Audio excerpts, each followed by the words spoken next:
আসসালামু আলাইকুম ওরহমতুল্লাহি ওবরাকাতুহু। কোরআন শিক্ষার 19তম ব্যাচে প্রথম ক্লাস। আমি Mohammad Rezaul Karim, student ID number 1012। প্রথম দিনের ক্লাসের পড়া দিচ্ছি। আলিফ আলিফ বা বা বা ওয়াও ওয়াও মিম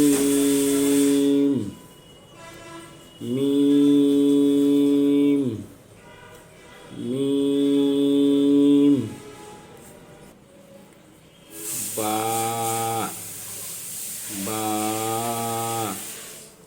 বা তা তা দাল দাল দাল সা সা সা জ জ এক আলিফ টানতে হবে। জ জ জাল জাল জাল